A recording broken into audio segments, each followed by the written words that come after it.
লেয়ারে থাকা রয়ের সদস্যরা কাজ করে গোপনে। তারা সরাসরি ভারতের পক্ষে কথা না বললেও ভারতীয় দূতাবাসের সাথে তাদের সার্বক্ষণিক যোগাযোগ রেখে ভারতের প্রয়োজনে সবকিছু করে থাকে। তৃতীয় লেয়ারে থাকা রয়ের সদস্যরা সবচেয়ে ভয়ঙ্কর।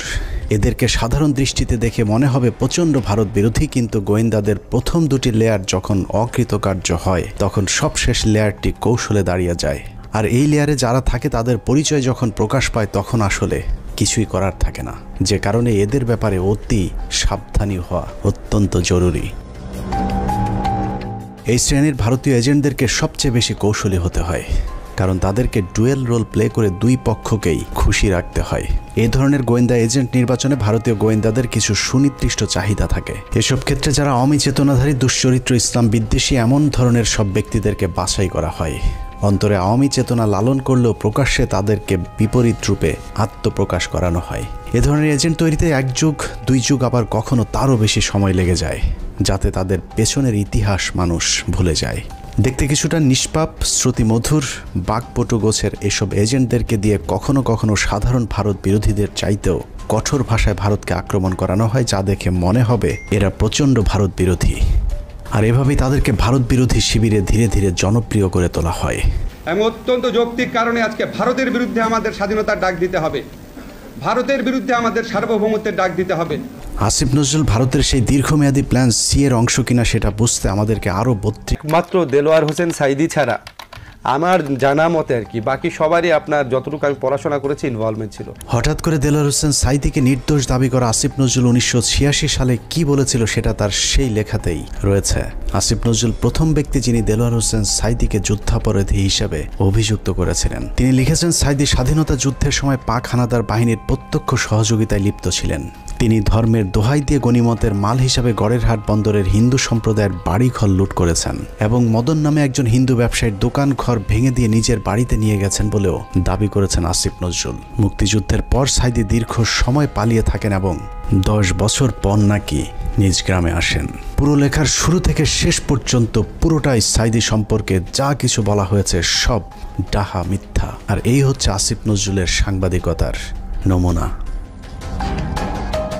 আসিফ নজরুল নিজের খোলস পাল্টানোর সময় মাঝে একবার এই লেখার ব্যাখ্যা দিয়েছিলেন, যেখানে তিনি বলেছিলেন শাহরিয়ার কবিরের দ্বারা প্রভাবিত হয়ে নাকি তিনি সাইদি সম্পর্কে এসব লিখেছিলেন। কিন্তু এটা শুধু একটা চুরি কিংবা ছিনতাইয়ের ঘটনা নয়। এই লেখার মাধ্যমে দেলোয়ার হোসেন সাইদির বিরুদ্ধে যুদ্ধাপরাধের অভিযোগ উঠতে শুরু করে এবং তারই ফলশ্রুতিতে আওয়ামী লীগ সরকার দেলোয়ার হোসেন সাইদিকে আটক করে এবং দীর্ঘ 1 যুগ জেলখানায় বন্দী থাকার পর শাহাদাত বরণ করেন দেশবরেণ্য এই আলেম। আসিফ নজরুলের এক লেখায় একজন নিষ্পাপ মানুষের জীবন কেড়ে নিয়েছে। অতএব দেলোয়ার হোসেন সাইদির হত্যাকাণ্ডের জন্য আসিফ নজরুল প্রত্যক্ষভাবে দায়ী। আসিফ নজরুল যে আগাগোড়া একজন চেতনাধারী লোক সেটা গণজাগরণ মঞ্চের সময়ও প্রমাণিত হয়েছে। আসিফ নজরুলের নাকের ডগায় গণজাগরণ মঞ্চের নামে বাংলাদেশের বিচার ব্যবস্থাকে গণধর্ষণ করা হলেও আসিফ নজরুল গণজাগরণ মঞ্চের ব্যাপারে একদম টু শব্দ পর্যন্ত করেননি। বস্তুত শাহবাগের গণজাগরণ মঞ্চ সেই আসিফ নজরুলদেরই ঘাতক দালাল নির্মূল কমিটির ফসল।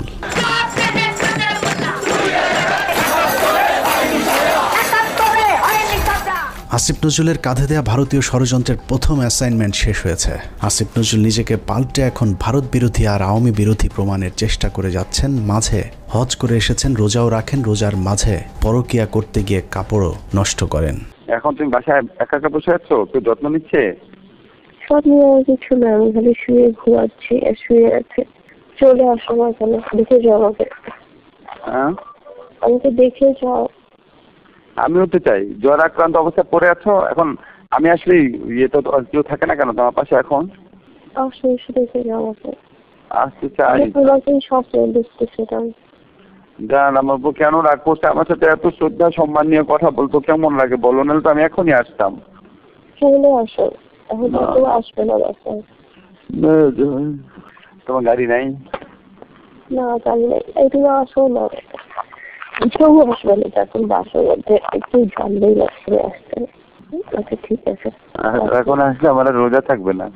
আরেকজনের বউয়ের জ্বরে সেবার হাত বাড়িয়ে দেওয়া সমাজসেবক আসিফ নজরুল যে এখনো ভারতীয় জ্বর, চলুন তার আরও প্রমাণ দেখা যাক। রমনা বটমূল সারা দেশে সিরিজ বোমা হামলা, নারায়ণগঞ্জ গ্রেনেড হামলা থেকে শুরু করে বাংলাদেশে ভারতীয় গোয়েন্দা সংস্থার যে কটি বড় চক্রান্ত হয়েছে তার মধ্যে একটি 21শে আগস্ট গ্রেনেড হামলা।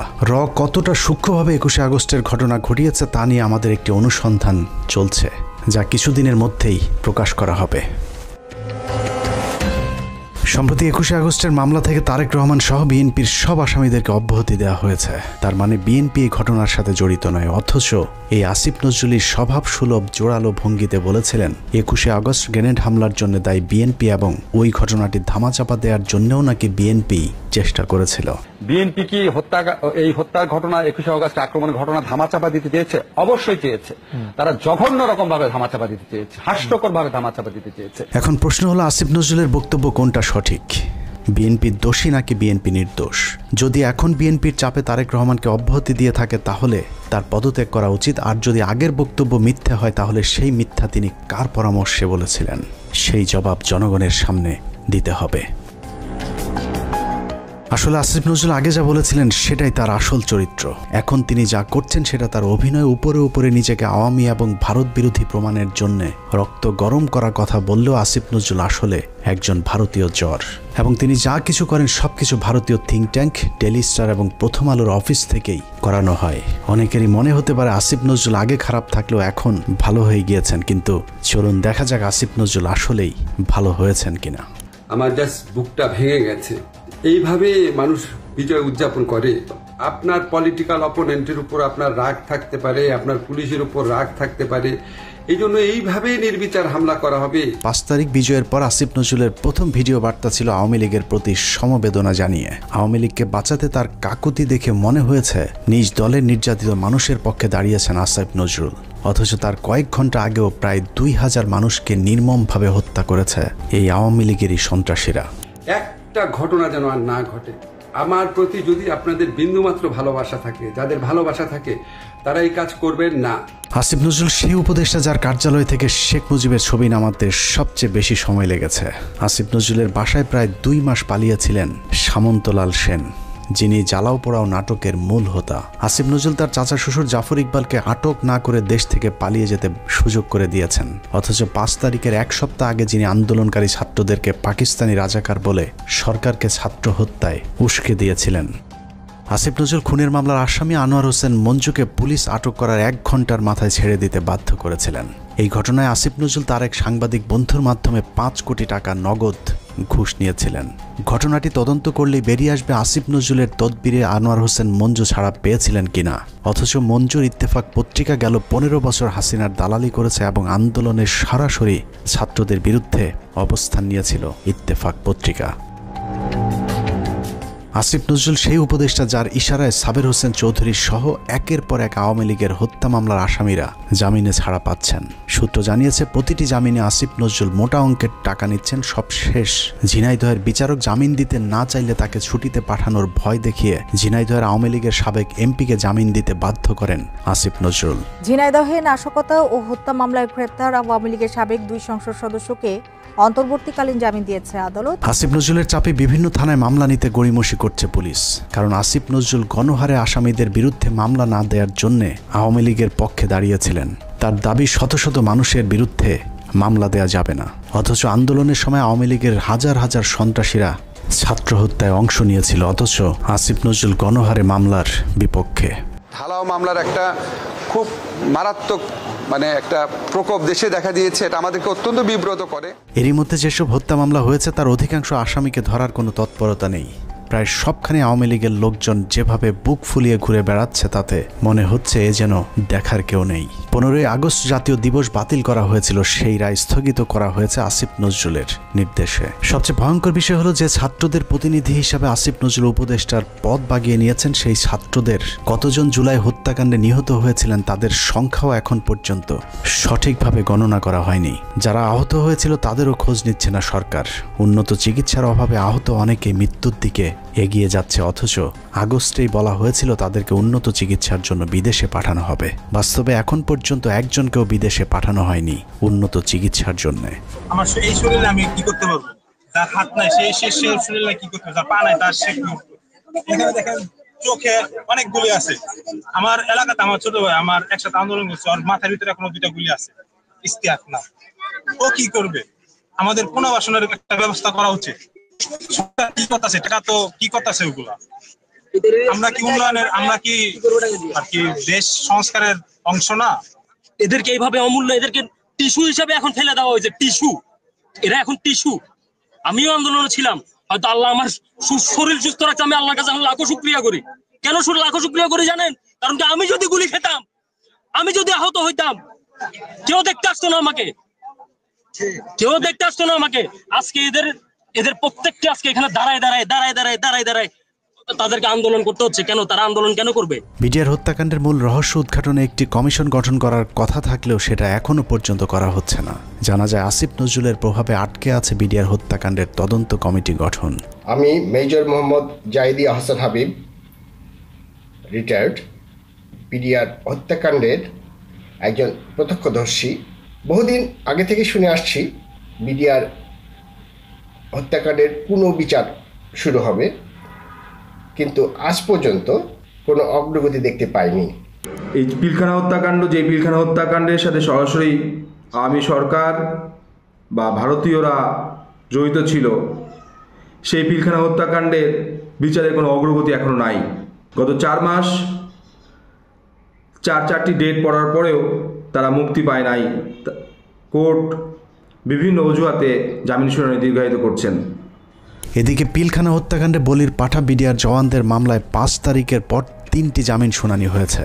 প্রথমটিতে আসিফ নজরুল পিপি নিয়োগ দেওয়ার সময় পায়নি। দ্বিতীয় শুনানির একদিন আগে পিপি নিয়োগ দেওয়া হলেও পিপি নাকি মামলার নথি দেখার সময় পাননি। আর তৃতীয় শুনানিতে নথি পড়ার জন্য আরও কয়েকদিন সময় চেয়েছেন রাষ্ট্রপক্ষ।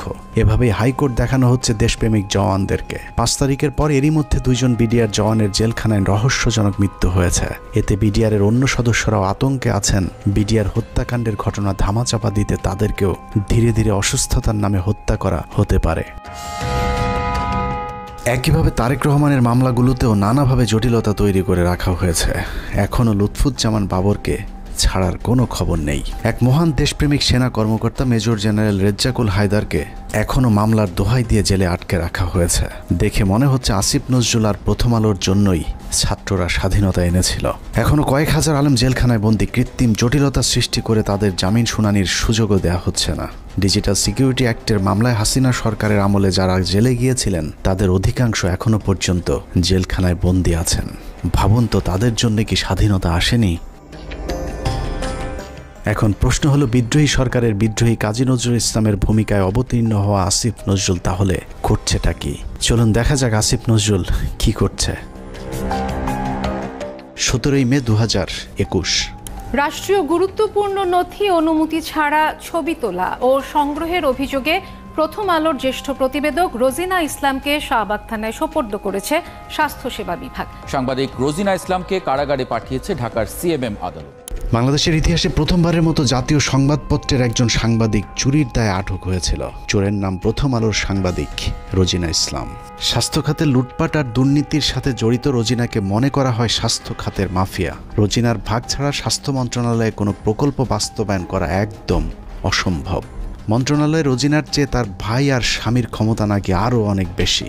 স্বাস্থ্য মন্ত্রণালয়ে কেউ তার কথার বাইরে গেলেই তার বিরুদ্ধে নিউজ করার হুমকি দিয়ে ঠান্ডা করে রাখা হয়। তাকে দিয়ে স্বাস্থ্য মন্ত্রণালয়ের সব স্বার্থ উদ্ধার করে থাকে প্রথম আলোর মতিউর রহমান। কিন্তু কথায় আছে, চোরের 10 দিন গৃহস্থের একদিন। বারবার ধান খেয়ে যাওয়া ঘুঘু রোজিনাকে বধ করা হয় 17 মে 2021 সালে। সচিব সাহেবের পাশে যে রুম আছে, সেই রুমে তো ফাইল টাইল রাখা আছে। ওই রুমে ঢুকে ওই ফাইলের ছবিগুলো তুলতেছিল এবং কিছু ফাইল উনি নিজে নিয়েছিল। মন্ত্রণালয়ের একটি সূত্র জানিয়েছে, পুলিশ রোজিনাকে কাজের লোক মনে করে আটক করেছিল। কাজের লোকের মতো দেখতে রোজিনা কেন ফাইল ঘাটাঘাটি করছেন এটা চোখে পড়তেই পুলিশ তাকে আটকায়। পুলিশের কাছে বারবার নিজেকে সাংবাদিক পরিচয় দিলেও রোজিনার বেশভূষা দেখে পুলিশ তা বিশ্বাস করেনি। রোজিনা যতক্ষণে নিজেকে সাংবাদিক প্রমাণ করেছে ততক্ষণে মন্ত্রণালয়ের ঊর্ধ্বতন কর্মকর্তারা হাজির। তারা এসে দেখলো একজন ব্যক্তি ওখানে ফাইলের ছবি তুলতেছে এবং ফাইল কিছু নামিয়ে ব্যাগে ঢুকাইছে, শরীরেও ঢুকাইছে। রোজিনার পাজামার নিচ থেকে বের করা ফাইল দেখে সচিব উপসচিবদের মাথা ঘুরতে থাকে, কারণ এই ফাইল এমন এক চুক্তির যে চুক্তি বাংলাদেশ সরকার আমেরিকা এবং ভারতকে না জানিয়ে চীনের সাথে করেছিল। ভারতকে টাকা দিয়ে ফাইজারের টিকা না পেয়ে চীনের সিনোফার্মের টিকা কেনার চুক্তি করে বাংলাদেশ।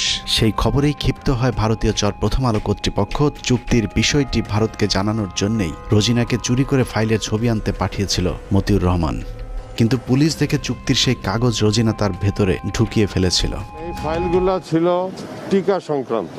আমরা যে রাশিয়ার সাথে টিকা চুক্তি করছি, চায়নার সাথে টিকার চুক্তি করছি। গ্যারান্টি দিয়ে বলে রাখলাম, প্রথম আলো রোজিনা সচিবালয় থেকে ফাইল চুরি করেছিল এবং এখানে এক ফোঁটাও মিথ্যে নেই। অথচ উপদেষ্টা হিসেবে আসিফ নজরুল প্রথম কার্যদিবসে রোজিনার মামলাটি খারিজ করে দেওয়ার আশ্বাস দেন। পরদিন মামলাটি খারিজ হয়ে যায়। প্রায় 3 বছর পর অফিসিয়াল সিক্রেটস অ্যাক্টে করা মামলা থেকে অব্যাহতি পেয়েছেন প্রথম আলোর বিশেষ প্রতিনিধি রোজিনা ইসলাম। 2019 সালের 1 নভেম্বর ঢাকার রেসিডেন্সিয়াল মডেল স্কুল অ্যান্ড কলেজে প্রথম আলোর কিশোর ম্যাগাজিন কিশোর আলোর বর্ষপূর্তি অনুষ্ঠানে বিদ্যুৎপৃষ্ট হয়ে নবম শ্রেণীর শিক্ষার্থী নাইমুল আবরার নিহত হন।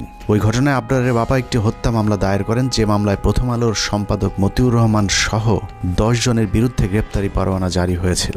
আবরারের বাবাকে ভয়ভীতি দেখিয়ে ক্ষমতার জোরে মামলাটি আগেই স্থগিত করে রেখেছিল প্রথম আলো। যাবতীয় মুভমেন্ট তাদের দ্বারা নিয়ন্ত্রিত ছিল। আমি যেটা মনে করি যে এর দায়ভার কিশোর আলোকে অবশ্যই নিতে হবে। সুপ্রিম কোর্টের একটি সূত্র জানিয়েছে, আসিফ নজরুলের নির্দেশে পুরো মামলাটি খারিজ করে দেওয়ার প্রক্রিয়াও প্রায় চূড়ান্ত করেছেন। আসিফ নজরুল আর মাস দুয়েক আইন উপদেষ্টা হিসেবে থাকলে প্রথম আলোর নামে আর কোনো মামলা আদালতে অবশিষ্ট থাকবে না। এখন প্রশ্ন হলো, আসিফ নজরুল কি শুধুই প্রথম আলোর সাংবাদিকদের বাঁচানোর জন্য উপদেষ্টা হয়েছেন? উনি কি জানেন এদেশে কত সাংবাদিক আওয়ামী লীগের বিরুদ্ধে কথা বলার কারণে দেশ ছেড়েছেন? এই প্রতিবেদন লেখা পর্যন্ত আইন মন্ত্রণালয়ের একজন পিওনও আমাদের কাউকে ফোন করার সময় পায়নি। উল্টো প্রথম আলোর বিরুদ্ধে আমরা কোনো কথা বললেই মতির পক্ষে হামলে পড়েছেন আসিফ নজরুল সহ তার কিছু উচ্ছিষ্টভোগী। আমি স্পষ্ট বলতে চাই যে প্রথম আলো পত্রিকা তাদের সামনে, ওখানে ডিবি মুনির ছিলেন এবং তার বস ছিলেন এই পুলিশের সাবেক আইজিপি। তিনি তখন ছিলেন ঢাকা মেট্রোপলিটনে, তিনি পুলিশ কমিশনার ছিলেন। তো ওনারা আমাকে একটু মনে করছিলেন হুজুর টাইপের মানুষ, খাবাগুবা টাইপের হতে ভাবছিলেন। হাত করার পরই আমাকে একটু দূরে দাঁড় করেছিলেন। ওখান থেকে আমি পরিষ্কার দেখতে পাচ্ছিলাম যে প্রথম আলো পত্রিকার আমাদের সামনে লেখা, এবং শিরোনামটা আমি দেখে ফেললাম। ওখানে লেখা আছে যে আমেরিকান এমবেসি ও ভারতীয় দূতাবাসে আক্রমণের পরিকল্পনায় চট্টগ্রাম থেকে এই জঙ্গিদেরকে গ্রেপ্তার, একদম হেডলাইন এটা। তো এরপর ধারাবাহিক যে ঘটনা ঘটলো, এই আমাকে রাতের গভীরে জিজ্ঞাসাবাদ করা হতো, বিভিন্ন সম্বন্ধে নিয়ে জিজ্ঞাসাবাদ করা হতো। আমার সাথে আমার স্কুলের আরও 2জন টিচার ছিলেন, কখনো সম্মিলিত কখনো একা একা আমাদেরকে জিজ্ঞাসাবাদ করা হতো। আমার সাথে যেটা করছে সেটা আমি দেখছি যে ওনারা বিভিন্ন জিজ্ঞাসাবাদের সময় বিভিন্ন মিডিয়ার সাথে তারা ফোনে আলাপ করত। প্রথম আলোর বিরুদ্ধে নিরীহ মানুষকে জঙ্গি সাজানোর অভিযোগ নিয়ে 15 মিনিটসের পক্ষ থেকে একটি অনুসন্ধান করা হয়েছিল। গুরুতর সেই অভিযোগ তুলে ধরার পর আসিফ নজরুল প্রথম ব্যক্তি যিনি প্রথম আলোর পক্ষে ফেসবুকে পোস্ট করেছিলেন। একই অনুসন্ধানে ভারতীয় রয়ের সদস্য কালবেলার সন্তোষ শর্মার বিরুদ্ধেও গুরুতর সব অভিযোগ করেছিল বাংলাদেশের শীর্ষস্থানীয় কয়েকজন আলেম। সেই ঘটনাকে কেন্দ্র করে ভুক্তভোগীরা কালবেলা কার্যালয়ে অভিযোগ দিতে চাইলে আসিফ নজরুল তথ্য মন্ত্রণালয়কে চাপ দিয়ে বিক্ষোভকারীদের বিরুদ্ধে একটি বিজ্ঞপ্তি দেন। তথ্য মন্ত্রণালয় সেই বিজ্ঞপ্তি দেওয়ার পর আসিফ নজরুল সেই বিজ্ঞপ্তি শেয়ার করে আমাদেরকে হুমকি দেন, যদিও সংশ্লিষ্ট মন্ত্রণালয়ের উপদেষ্টা নাহিদ ইসলামও সেই বিজ্ঞপ্তি শেয়ার করার প্রয়োজন মনে করেননি। প্রশ্ন হলো, আসিফ নজরুলের আগ বাড়িয়ে কেন সেই বিজ্ঞপ্তি শেয়ার করতে হলো? আসিফ নজরুল এবং প্রথম আলোর প্রভাব কতটা শক্তিশালী সেটা বুঝতে দুটি ঘটনা তুলনা করা যাক। ডক্টর মোহাম্মদ ইউনূসের সরকার গঠনের পর ব্রিগেডিয়ার জেনারেল এম সাখাওয়াত সরকারের মুখপাত্রের ভূমিকায় ছিলেন। এটা অনেক বড় পার্টি এবং I have lot of respect for Awami League. বঙ্গবন্ধুর স্বপ্ন ছিল নষ্ট করবেন না, এটা আপনার নষ্ট করার কোনো অধিকার নাই। পার্টিকে রিঅর্গানাইজ করেন, একটা পলিটিক্যাল পার্টির মতো যেভাবে থাকে, ইলেকশন আসলে ইলেকশন কন্টেস্ট করবেন। আওয়ামী লীগের পক্ষে সাখাওয়াতের এক বক্তব্যে মন্ত্রণালয়ে ছাড়তে হয়েছে প্রভাবশালী এই উপদেষ্টাকে। এবার চলুন প্রথম আলো আর আসিফ নজরুল কত শক্তিশালী সেটা দেখা যাক। 5টা মিনিটের লেগে তুই খালি একটু আয়া পর তোরে মাইরা আমি ঘুমামু ভাই, আমার ঘুম হয় না। তোরে মাইরা ঘুমামু তুই তো আয় ভাই তুই নিশুদা না তোর মায়ে ঘুমায় তোর মায়ে। নাটক চলচ্চিত্রের মাধ্যমে পরকীয়া সমকামিতা থেকে শুরু করে ইসলাম বিদ্বেষ সমাজ ধ্বংসের অন্যতম মাস্টার মাইন্ড মোস্তফা সরওয়ার ফারুকী। মোস্তফা সরওয়ার ফারুকী সংস্কৃতি উপদেষ্টা হিসেবে শপথ নেয়ার পর দেশের শতভাগ মানুষ তীব্র প্রতিবাদ জানিয়েছিল। তারপরেও ফারুকীকে সরানো যায়নি, কারণ আসিফ নজরুল এবং প্রথম আলোর যুগ্ম সম্পাদক আনিসুলের অনেক পুরাতন নারী সাপ্লায়ার মোস্তফা সরওয়ার ফারুকী। আসিফ নজরুল দাবি করেছেন তিনি ফারুকীর উপদেষ্টা হবার বিষয়ে কিছুই জানেন না, কিন্তু আমাদের হাতে আসা তথ্য বলছে আসিফ নজরুল ফারুকীর অনেক পুরাতন বন্ধু। প্রায় এক যুগ আগে ফারুকী এবং তিশার বিয়েতে হাতে গোনা যে কজন মানুষ দাওয়াত পেয়েছিলেন, আসিফ নজরুল সেই ভাগ্যবানদের মধ্যে একজন।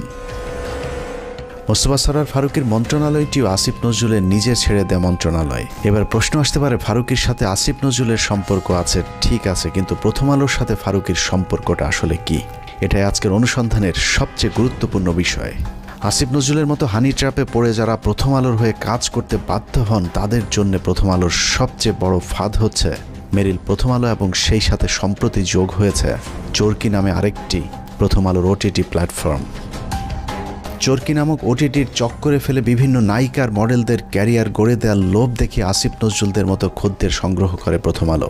নায়িকা মডেলদের সাথে বিশেষ মুহূর্তের ভিডিও ধারণ করে আজীবনের জন্যে জিম্মি করা হয় রাষ্ট্রের বিভিন্ন গুরুত্বপূর্ণ পদে থাকা ব্যক্তিদেরকে। এই ফাঁদ তৈরিতে সবচেয়ে গুরুত্বপূর্ণ ভূমিকা পালন করে রেদওয়ান রনি আর মোস্তফা সরওয়ার ফারুকী, যার আড়ালে থেকে সব কলকাঠি নাড়েন প্রথম আলোর সাংবাদিক আনিসুল হক। মোস্তফা সরওয়ার ফারুকীর মতো একজন লম্পট কিভাবে উপদেষ্টা হলেন সে বিষয়ে সিদ্দিকুর রহমানকে প্রশ্ন করা হয়েছিল। প্রশ্ন করতে অভিনেতা সিদ্দিকুর রহমান বলেন, সবই ভারতের খেলা। রিহাবে আছিল ফারুকী, এটা তো জানি আমি। যখন রিহাবে ছিল তো অহংকার খাইনিও জানি আমি। এইটা ইউনিভার্সাল ট্রুথ। সালারা দেখ দিই যে মানুষটাকে 90% মিডিয়ার মানুষ তাদের বিরোধী, 10% তার পক্ষের লোক পাওয়া যাবে কিনা সন্দেহ। সেই মানুষটা আমি পুরো অবাক হয়ে গেলাম। সরে তার বানাইছে প্রথম আলো, এটা তো প্রথম আলো, বেসিক্যালি প্রথম আলো, বুঝছি ডেইলি স্টার প্রথম আলো। উইকিপিডিয়ার তথ্য অনুযায়ী ট্রান্সকম গ্রুপের মালিকানাধীন মিডিয়া স্টার লিমিটেডের অধীনে প্রথম আলোর মাধ্যমে পরিচালিত চরকি নামক প্রতিষ্ঠানটির প্রধান পরিচালনা কর্মকর্তা রেদওয়ান রনি, আর চরকিতে সবচেয়ে বেশি কন্টেন্টের যোগানদাতা মোস্তফা সরওয়ার ফারুকী। নারী খেকো আনিসুল, ফারুকী আর রনি তিন মাফিয়ার হাতে জিম্মি হয়ে আছে বাংলাদেশের মিডিয়া জগৎ। প্রথম আলো চক্রের ফাঁদে পা দিয়ে অনেক অভিনেত্রী অন্ধকার জগতে জড়িয়েছে, আবার যারা তাদের ফাঁদে পা দিতে রাজি হয়নি তাদেরও ক্যারিয়ার ধ্বংস হয়ে গিয়েছে। তো আজকাল তো দেখা যাচ্ছে শেখ হাসিনার তারাইয়া যেই জিনিসটা হয়েছে, সেখানে সেই উপদেষ্টারা মানে উচ্ছিষ্ট করছে দেশটাকে। যেমন ফারুকীর জন্য যখন এই ডক্টর ইউনূস বাইরে গেল, রাস্তাঘাট ভাইঙ্গা মানে শেখ হাসিনার মতে তার বয়দায় করতে চাইছে, সে নির্লজ্জভাবে নতুন উপদেষ্টাদের সাথে শপথ নিয়ে চাকরি করা শুরু করলে একদিনও চাকরি মিস করেন নাই। এই ফারুকী তো একটা সময় দেখতাম গাঞ্জা ছাড়া কিছু খায় না, হ্যাঁ। তারপরে তার একটু উন্নত হইলো অপিকরিম রেছাইরা, তার আগে বন্যার সাথে ছিল, তার আগে যে গান গায় যে কালী মহিলাটা ভুলে গেছে নামটা, ভুলে গেছে। তারপরে সে এতটাই অমঙ্গলজনক ছিল যে তার ভাই ব্রাদাররা যে প্রথম চারজন তো জীবন এরা জীবন, আমরা যখন শুটিং করতেছি আশুতোষ জন্য বাইনোকুলার, তিন্নিকে ওরা যৌন হয়রানি এবং তাকে শারীরিকভাবে মানসিকভাবে এতটাই ভারাক্রান্ত করছিল। আমরা মামুন আমাকে বলছে যে আশুতোষ শুটিংটা বন্ধ করে দিই, এবং একাধারে তো আমি তো গাঁজা খেতে দেখছি, পরবর্তীতে শুনলাম তিনি ফারুকী রিহাব করে আসছে। এটা আমার কথা না, এটা একদম আপনারা যারা ভীষণভাবে ওনার সাথে সম্পৃক্ত সিদ্দিক তো এখনও বলতেছে যাচ্ছে গেল। এই ফারুকীর কর্মকাণ্ড শুনবেন। আমি রাজীব নামে ওদের তখন 69-এর সময় একটা এডি খারাপ একটা কথা বলছে, তা আমি বললাম যে এই কথাটা তোমার মুখে মানায় না, তুমি কেন বললে যে এখান থেকে শিখছে। আমি উদাহরণস্বরূপ ওইখানকার এডি দিনে বললাম তোজু এইটা ওইটা। ফারুকী এতটাই মানে তখন গান্ধার চোটে ভুলে গেছে গে, সবই দরজা আটকাইয়া সব এডিগুলো রেখে আমাকে মাঝখানে এমন অপমান করলো, তোজু এরকম এরকম সেরকম। আমি না হতভম্ব হয়ে গেলাম। ওর এইটুকু মাথা ছিল না তখন। নন ম্যাট্রিক বা ম্যাট্রিক হইলে যা হয়, পড়াশোনার তো মানে গদ বাধা কিছু নেই।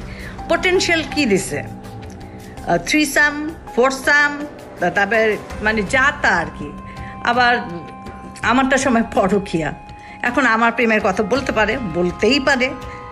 তো আগে বলবো আপনারা উচ্ছিষ্ট করেন না দেশটাকে। ফারুককে আমি মেনে নিলাম, অনেক শিল্পী তোমাকে বাধাই দিয়েছে। এভাবে প্রথম আলো কেন্দ্রিক এক সিন্ডিকেট গড়ে উঠেছে মিডিয়া পল্লীতে, যাদেরকে সুবিধা দিতে আসিফ নজরুলের মাধ্যমে ফারুকীকে উপদেষ্টা বানিয়েছে প্রথম আলো। যে কারণে হানি ট্র্যাপের শিকার আসিফ নজরুল সারা জীবন গণতন্ত্রের পক্ষে কথা বলেও গোটা দেশের মানুষের মতামতকে উপেক্ষা করে ফারুকীকে উপদেষ্টা করে রাখতে বাধ্য হন। বর্তমান সরকারের প্রথম আলো চক্রের আরেক গুরুত্বপূর্ণ সদস্য প্রধান উপদেষ্টার প্রেস সেক্রেটারি শফিকুল আলম। 5 আগস্টের আগে কখনো শফিকুলের নাম কেউ শুনেছেন কিনা তার সন্দেহ আছে। তারপরেও 15 বছর হাসিনার বিরুদ্ধে চুপ থাকা শফিকুল হঠাৎ করেই রং পাল্টে হয়ে গেলেন বিদ্রোহী সাংবাদিক। ডক্টর মোহাম্মদ ইউনূসের ভারত বিরোধী পলিসির কারণে শফিকুল আলম এখন ভারতের বিরুদ্ধে কথা না বললেও তিনি সরকারের ভেতরে বসেই ভারতের এজেন্ডা বাস্তবায়ন করছেন। 5 আগস্টের 4 দিন পর 9 তারিখে বাংলাদেশে হিন্দু নির্যাতনের মিথ্যে অভিযোগ তুলে শাহবাগে হিন্দুদের যে সমাবেশ হয়েছিল, সেই সংবাদ এএফপিতে প্রচার করে তিনি প্রথম বাংলাদেশে হিন্দু নির্যাতনের বিষয়টি আন্তর্জাতিক স্বীকৃতি দিয়েছিলেন, যে বিষয়টি তিনি ফেসবুকে পোস্ট করেছেন। এছাড়া রাহুল আনন্দের বাড়িতেও আন্দোলনকারীরাই নাকি অগ্নি সংযোগ করেছে এমন মিথ্যা গুজবও তিনি তার ফেসবুকে ছড়িয়েছিলেন। ডক্টর ইউনূসের আদেশ মান্য করতে ইদানিং শফিকুল হিন্দুদের উপর নির্যাতনের বিষয়টি অস্বীকার করলেও প্রেস সেক্রেটারি হবার আগ পর্যন্ত তিনি হিন্দু নির্যাতনের মিথ্যা গুজব তার ফেসবুকে প্রচার করেছেন, যা এখনও তার ফেসবুক ওয়ালে গেলে পাওয়া যায়। শফিকুলের আসল পরিচয় জানতে তার কিছু পুরাতন ফেসবুক পোস্ট দেখলেই চলবে। 2020 সালে শেখ মুজিবের ব্যবহৃত জিনিসের প্রদর্শনীতে গিয়ে মুজিবের পছন্দের কালো কোট পরে ছবি পোস্ট করেছিলেন শফিক। অতীতে আওয়ামী প্রীতি এবং ইসলাম বিদ্বেষী এরকম অনেক পোস্ট রয়েছে শফিকুলের ফেসবুকে। 5 তারিখের পরেও অভ্যাসজনিত কারণে নিজের মুজিব প্রেম এবং ইসলাম বিদ্বেষী চিন্তার বহিঃপ্রকাশ ঘটছে তার বিভিন্ন লেখনীতে। 5 তারিখ শেখ মুজিবের মূর্তি ভাঙার ভিডিও শেয়ার করে শেখ মুজিবকে ইন্ডিপেন্ডেন্ট হিরো আখ্যা দিয়েছিলেন কথিত আওয়ামী বিরোধী সাংবাদিক শফিকুল আলম। আগস্টের 9 তারিখে শেখ মুজিবের নামের পরিবর্তে হজরত ইব্রাহিম আলাইহিস সালামের নামে এক্সপ্রেসওয়ের নাম পরিবর্তনে বেজায় কষ্ট পেয়েছিলেন শফিকুল আলম। শফিক লিখেছিলেন, শেখ মুজিবের নামের পরিবর্তে ইব্রাহিম আলাইহিস সালামের নাম দেওয়াটা একটা ফাজলামো। যারা মুজিবের নামের জায়গায় ইব্রাহিম আলাইহিস সালামের নাম চেয়েছেন তাদের বিচারের দাবি করে শফিকুল আলম লিখেছিলেন, যদি নাম পরিবর্তন করতেই হয় তাহলে ইব্রাহিমের নামের পরিবর্তে যোগেন্দ্রনাথ মণ্ডলের নাম দেয়া হোক। 15 বছর শেখ হাসিনা লুটপাটের উদ্দেশ্যে করা কোনো প্রকল্প নিয়ে শফিকের এত খারাপ লাগেনি যতটা মডেল মসজিদ করাতে লেগেছে। বিটিভির টকশোতে গিয়ে শফিক ক্ষোভ জানিয়ে বলেছেন, মডেল মসজিদ কেন বানাতে হবে? এই যে সরকারি ব্যয় আমার এত 560টা মসজিদ কেন করতে হবে? আমাদের মসজিদের কি অভাব পড়ছিল? বিএনপির ব্যাপারেও চরম বিদ্রোহী শফিকুল আলম। 5 তারিখের পর বিএনপি 3 মাসের মধ্যে নির্বাচন চাইলে শফিকুল বলেছিলেন, বিএনপি হাসিনাকে ক্ষমতা থেকে নামায়নি, অতএব বিএনপির কথা মতো তত্ত্বাবধায়ক সরকার তাদের মেয়াদ নির্ধারণ করবে না। সবকিছুর পর এখানেও প্রশ্ন আসতে পারে, প্রথম আলোর সাথে শফিকুল আলমের সম্পর্কটা কি? শফিকুল আলম সবশেষ এএফপির বাংলাদেশ ব্যুরো চিফ হিসাবে কাজ করেছেন। প্রধান উপদেষ্টার প্রেস সচিব হওয়ার আগে তার জায়গায় তিনি প্রথম আলোর জঙ্গি বিষয়ক বিশেষ সাংবাদিক সাবিহা আলমকে বসিয়ে এসেছেন। যেই সাবিহার বিরুদ্ধে 15 মিনিটসের অনুসন্ধানে দেখানো হয়েছিল কিভাবে তিনি মেজর জিয়াউল হকের বাবাকে হুমকি দিয়ে মিথ্যে জবানবন্দি নিয়েছিলেন। আপনি বলছেন যে জিয়া হচ্ছে একরোখা এবং ধর্মান্ধ ছিল, এই বক্তব্যগুলিও আপনি কোন পরিস্থিতিতে দিচ্ছেন? তখন যে পরিস্থিতি ছিল ওই পরিস্থিতির শিকার হয়ে আমি এটা বলতে পারি। এটা না হলে আপনাদের মানে অত্যাচার হয়ে যেত, আমিও তো হয়তো আয়না করে থাকতে। উনি বললো যে আমি সাংবাদিক ও news I report against something, মানে উনি নাকি উনি বিশেষ সাংবাদিক বললে যে জানেন আপনারা কিন্তু ক্ষতি হতে পারে, দেখো আমি একটু চেক করতেছি বুঝলেন, মানে যদি আমি মানে ওনার পক্ষে আনসার না করবি তাইলে আমারও তো আয়না করে দিচ্ছে, মানে কিডন্যাপ করে ফেলবে। প্রথম আলোর মতিউরের আরেক বন্ধু টিআইবির নির্বাহী পরিচালক ইফতেখারুজ্জামান, তাকে বসানো হয়েছে দুদক সংস্কার কমিশনের চেয়ারম্যানের পদে। 75 বছর বয়সী ইফতেখারুজ্জামান এক স্বৈর শাসক হিসেবে নিজের পদ আঁকড়ে বসে আছেন টিআইবিতে, যেখানে তার নিজের বিরুদ্ধে অভিযোগ রয়েছে টিআইবির রিপোর্ট জালিয়াতির। যেহেতু সরকারের সাথে ডক্টর ইফতেখারুজ্জামান বা টিআইবি যে নির্বাহী পরিচালক, ওনার সাথে কিন্তু সরকারের উচ্চ পর্যায়ে একটা জহরমহরম বা যোগাযোগ আছে। বিশেষ করে তখনকার প্রধানমন্ত্রী খুব প্রভাবশালী উপদেষ্টা জনাব এসটি ইমাম ও ঘর বলা যায় উনি খুব স্নেহভাজন ছিলেন। এখন অনেকটা বলা যায় এই সম্পর্কের কারণে আওয়ামী লীগ সরকার বা শেখ হাসিনা সরকার যাতে করে কোনো প্রকার ব্যয়কায়দা না পড়ে এবং টিআইবিও যেন ঝুঁকিতে না পড়ে বা শেখ হাসিনার বিরাগ ভাজন না হয়, তখন উনি যে কাজটা করেছেন এই রিপোর্টটাকে তামাদি করে দিয়েছেন, উনি প্রকাশ না করার জন্য সিদ্ধান্ত নিয়েছিলেন। এবং এই রিপোর্টটা যদি প্রকাশ পেত তাহলে বাংলাদেশের মানুষ, বাংলাদেশের জনগণ এবং বাংলাদেশের বিভিন্ন পর্যায়ে যারা আছে বা দাতা সংস্থাগুলোকে জানতে পারত যে বাংলাদেশে উচ্চ পর্যায়ে কিভাবে দুর্নীতিগুলো সংঘটিত হয়, আয়োজিত হয় এবং দুর্নীতির যে সাথে যুক্ত যারা মানে বলা যায় প্লেয়ার বা খেলোয়াড় তারা কিভাবে সেখানে খেলে, হ্যাঁ, কার কি রোল থাকে এবং সেটার প্রভাব কি আমাদের দেশবাসী খুব ভালোভাবে জানতে পারত। টিআইবির সাবেক কর্মকর্তা রেজাউল করিমের করা কয়েকটি রিপোর্ট সহ বিগত আওয়ামী সরকারের বিরুদ্ধে করা গুরুত্বপূর্ণ কয়েকটি রিপোর্ট গায়েব করে দিয়েছিলেন ইফতেখারুজ্জামান। ইফতেখারের মাধ্যমে প্রথম আলো আসিফ নজরুল গং তাদের পছন্দের দুর্নীতিবাজ এক কর্মকর্তাকে দুদকের চেয়ারম্যান বানানোর অপতৎপরতা শুরু করেছেন। ইফতেখারুজ্জামানের নেতৃত্বে সংস্কার কমিশনের নামে কালক্ষেপণ করে দুর্নীতিবাজদের সম্পত্তি বিক্রি এবং হস্তান্তরের সুযোগ করে দেওয়া হয়েছে, অথচ অত্যন্ত সৎ এবং নীতিবান হিসেবে পরিচিত সাবেক বিচারক মোতাহার হোসেনের নাম প্রস্তাব করা হলেও আসিফ নজরুল সেটা আটকে রেখেছেন, কারণ মোতাহার হোসেনকে তিনি তারেক রহমানের ঘনিষ্ঠজন মনে করেন। আসিফ নজরুলের সাফ কথা, তারেক রহমানের ঘনিষ্ঠ কেউ দুদকের চেয়ারম্যান হতে পারবে না।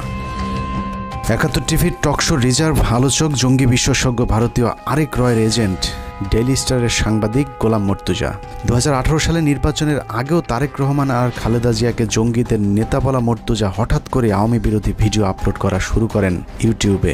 সেখান থেকে প্রথমে ডেইলি স্টার, সবশেষ আসিফ নজরুল মাহফুজ আনামের তদবিরে যুক্তরাষ্ট্রের প্রেস সেক্রেটারির পদ বাগিয়ে নিয়েছেন আওয়ামী এই সাংবাদিক। আর এর সবকিছুই হচ্ছে ভারতীয় চক্র প্রথম আলো ডেইলি স্টারের পরামর্শে। হঠাৎ করে রং পাল্টানো গোলাম মর্তুজা আওয়ামী লীগের দালালিটা পুরোপুরি এখনও ছাড়তে পারেননি। দুদিন আগেও গোলাম মর্তুজা ডিবিসির টকশোতে বলেছেন সরকার শেখ মুজিবকে জাতির পিতা না মানলেও শেখ মুজিব নাকি আরও শক্তিশালী হয়ে ফিরে আসবেন বাংলাদেশে। আর এটাই হচ্ছে সাংবাদিক গোলাম মর্তুজার আসল চেহারা। বঙ্গবন্ধু জাতির জনক হিসেবে যেভাবে ছিল সেভাবে থাকতে দিলেই সবচেয়ে ভালো হতো। বঙ্গবন্ধুকে ব্যবহার করা হয়েছে, সেই বঙ্গবন্ধুর আরেকবার মূল্যায়ন হবে এদেশে। এভাবেই প্রথম আলোর সব আওয়ামী চেতনাধারী বুদ্ধিজীবীদেরকে সরকারের গুরুত্বপূর্ণ সব জায়গায় বসিয়ে প্রথম আলো আর ভারতের অবস্থানকে শক্তিশালী করছেন আসিফ নজরুল। আসিফ নজরুল যে মন থেকেই সবকিছু করছেন তা নয়, অনেক কিছু সে না চাইলেও করতে হচ্ছে, কারণ আসিফ নজরুল অনেক আগে থেকেই তার আলু আরেকজনের ক্ষেতে বর্গা দিয়ে রেখেছেন। এই আলুর দোষে পুরো আইন মন্ত্রণালয় এখন আওয়ামী লীগ দখলে নিয়েছে। আসিফ নজরুল যেন নীরব এক দর্শক। বিষয়টা একদমই হাস্যকর নয়। আপনি কি জানেন আসিফ নজরুলের ব্যক্তিগত সহকারীকে? আসিফ নজরুলের ব্যক্তিগত সহকারী হচ্ছেন শামসুদ্দিন মাসুম, যিনি তত্ত্বাবধায়ক সরকার ব্যবস্থা বাতিলের মূল হোতা সাবেক প্রধান বিচারপতি ABM খায়রুল হকের ব্যক্তিগত সহকারী ছিলেন। নরেন্দ্র মোদীর সবশেষ নির্বাচনে জয়ী হবার পর শেখ রেহানার সাথে সফর সঙ্গী হয়েছিলেন আসিফ নজরুলের পিএস শামসুদ্দিন মাসুম। আপনার কাছে নিশ্চয়ই অবাক লাগছে যে খায়রুল হকের কারণে বাংলাদেশের সব সংকটের সূচনা তার পিএস কিভাবে আসিফ নজরুলের পিএস হয়। শুধু পিএস নয়, আইন মন্ত্রণালয়ের সব কলকাঠি নাড়ছেন শামসুদ্দিন মাসুম। আসিফ নজরুলকে ভাঙিয়ে মাসুম এরই মধ্যে শুরু করেছেন ব্যাপক চাঁদাবাজি। মাসুমের বিরুদ্ধে অভিযোগ উঠেছে রেবেকা মোহাম্মদ মিমি নামে এক নারীকে বিয়ের আশ্বাস দিয়ে গর্ভে সন্তান দিয়ে ছুঁড়ে ফেলার। স্থানীয় একটি পত্রিকায় মিমি অভিযোগ করেছেন মাসুমকে বিয়ের জন্য চাপ দিলেও তিনি আইন উপদেষ্টা আসিফ স্যারের ভয় দেখাচ্ছেন। মিথ্যে মামলা দিয়ে মিমিকে জেলে ঢুকানোর হুমকিও দিচ্ছেন আসিফ নজরুলের ব্যক্তিগত সহকারী শামসুদ্দিন মাসুম। মাসুম যাই করুক, আসিফ নজরুলের আসলে কিছু করার নেই, কারণ তিনি মাসুমের কাছে জিম্মি। আসিফ নজরুল কেন মাসুমের কাছে জিম্মি সেটা বের করতে পারলেই আজকের পুরো অনুসন্ধানের মূল রহস্য বেরিয়ে আসবে। শামসুদ্দিন মাসুম আসিফ নজরুলের ঘনিষ্ঠ হবার আগে আইন মন্ত্রণালয়ের আরেক কর্মকর্তা উম্মে সরাবন তহুরাকে আসিফ নজরুলের কাছে পাঠিয়েছিলেন, কিন্তু উম্মে তহুরা যে শামসুদ্দিন মাসুমের বেড পার্টনার সেটা আসিফ নজরুল একেবারেই জানতেন না।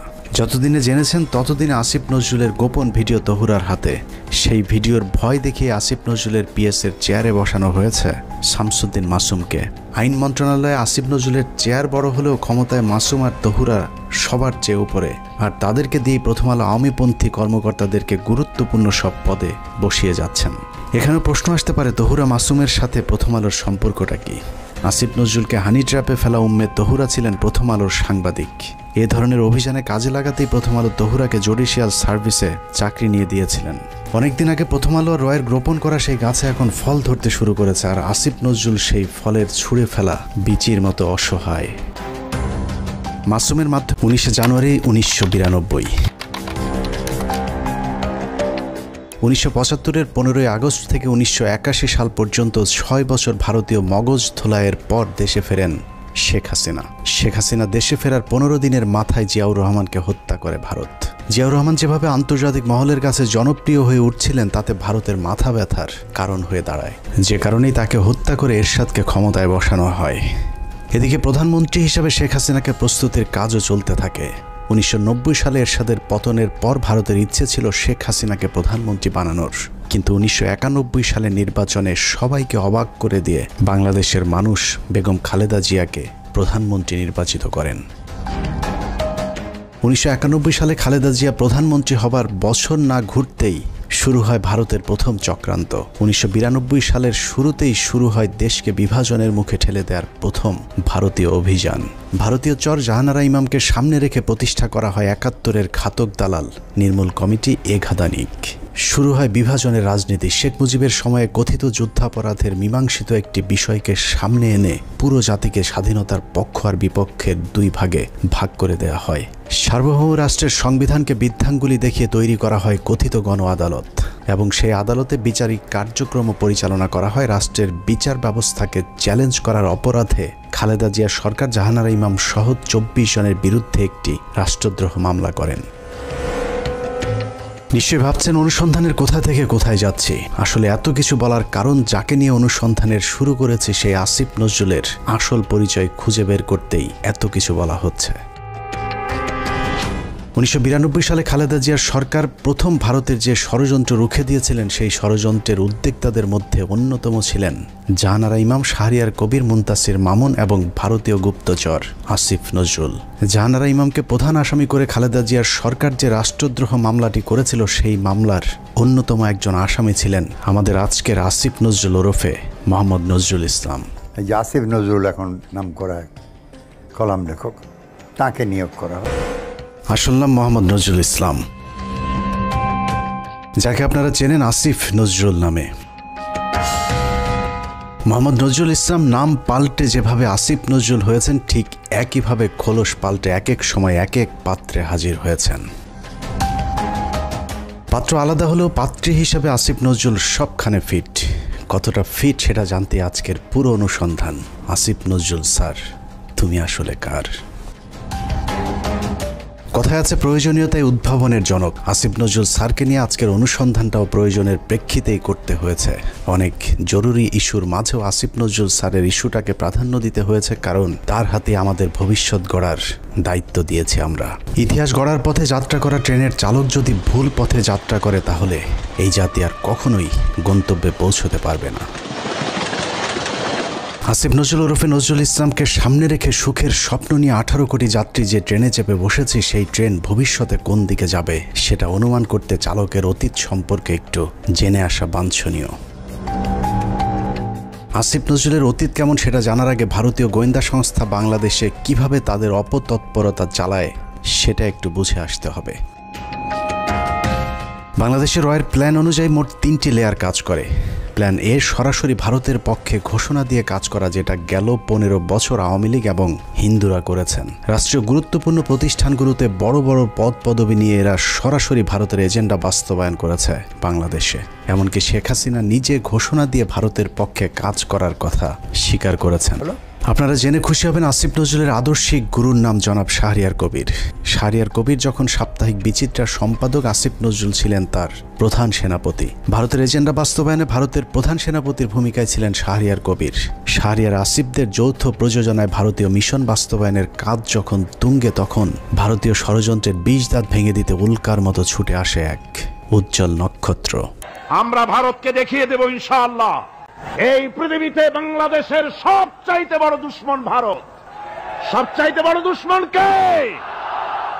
ফ্যামিলিয়নের বাঁশিওয়ালার মতো মাওলানা দেলোয়ার হোসেন সাইদি যখন অ আ ক খ করে সারা দেশের মানুষকে ভারতীয় ষড়যন্ত্রের ব্যাপারে ঐক্যবদ্ধ করছিলেন, তখনই পদে আগুন জ্বলে যায় আসিফ নজরুল আর তার আধ্যাত্মিক গুরু শাহরিয়ার কবিরের। আমি আল্লাহর নামে কসম করে বলছি, আল্লাহ তোমার জাতে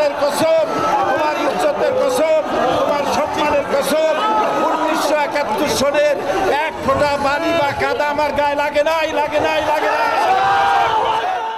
ভারতের বিরুদ্ধে গর্জে ওঠা সাইদি ৮০-র দশক থেকে এদেশের মানুষকে ভারতীয় ষড়যন্ত্রের বিষয়ে সচেতন করতে থাকেন। গল্প কেচ্ছা কাহিনীর পরিবর্তে কোরআনে বিদ্যমান রাজনৈতিক এবং অর্থনৈতিক তফসিরের মধ্য দিয়ে নতুন ধারার কোরআনের মাহফিলের যাত্রা শুরু করেন আল্লামা দেলোয়ার হোসেন সাইদি। বিড়ালের মতো ৫০০ বছর বেঁচে থাকার কোনো লাভ নাই, সিংহের মতো ১ ঘন্টা বাঁচতে চাই। দলমত নির্বিশেষে সকলের কাছে সাইদি যখন সমানভাবে সমাদৃত হয়ে উঠতে থাকেন, তখন ১৯৮৯ সালে আসিফ নজরুল প্রথম ব্যক্তি যিনি তার পত্রিকার পৃষ্ঠা জুড়ে এক মিথ্যা সংবাদ ছাপান, যার শিরোনাম দেয়া হয় সাইদি সমাচার, এক ধর্ম ব্যবসায়ীর উত্থান।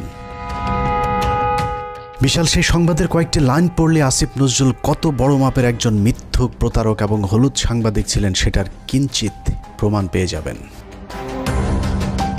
লেখার শুরুতেই সাংবাদিক আসিফ নজরুল লেখেন, মাওলানা দেলোয়ার হোসেন সাইদি বিরোধী সাম্প্রতিক গণবিক্ষোভের মধ্য দিয়ে দেশে মৌদুদিবাদ এবং ধর্ম ব্যবসার রাজনীতির অগ্রহণযোগ্যতা আবারও প্রমাণিত হয়েছে। সিলেট, ঢাকা, চট্টগ্রাম সহ দেশের বিভিন্ন স্থানে জামাতের মঞ্চনায়ক সাইদির বিরুদ্ধে স্বতঃস্ফূর্তভাবে জনমত গড়ে উঠেছে।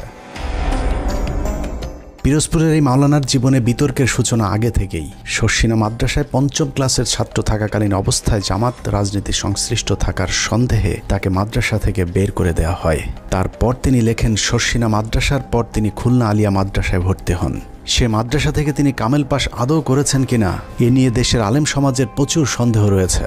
দেশের শতাধিক আলেম এ বিষয়ে সত্যতা প্রমাণের জন্য সাইদের প্রতি একাধিকবার চ্যালেঞ্জ ছুড়ে দিলেও দেলোয়ার হোসেন সাইদি নাকি কখনোই সেই চ্যালেঞ্জ গ্রহণ করেননি। সাইদির ইসলাম শিক্ষার পরিপূর্ণতা নিয়ে প্রশ্ন থাকলেও তার কণ্ঠ চটলতা এবং শ্রোতা আকর্ষণ ক্ষমতা বরাবরই দ্বিধাহীনভাবে স্বীকৃত। বিভিন্ন টকশোতে ব্যক্তিগত আক্রমণ করার বিরুদ্ধে সবক দেয়া আসিফ নজরুল তার সেই লেখায় দেলোয়ার হোসেন সাইদিকে চরমভাবে ব্যক্তিগতভাবে আক্রমণ করেছিলেন। তিনি লিখেছেন, বিভিন্ন সূত্রের দেয়া তথ্য অনুযায়ী স্বাধীনতা যুদ্ধের আগেই কণ্ঠ সম্পদকে অবলম্বন করে সাইদি পিরোজপুরের গড়ের হাটে সুর করে আতর, তসবিহ, ধর্মীয় পুস্তক বিক্রি করে জীবিকা নির্বাহ করতেন। এরপর গুরুত্বপূর্ণ দুটি লাইন আছে, সেই লাইনগুলো আপনাদেরকে জানানোর আগে আসিফ নজরুল দেলোয়ার হোসেন সাইদিকে নিয়ে সম্প্রতি একটি বক্তব্য দিয়েছেন, সেটা দেখে আসা যাক।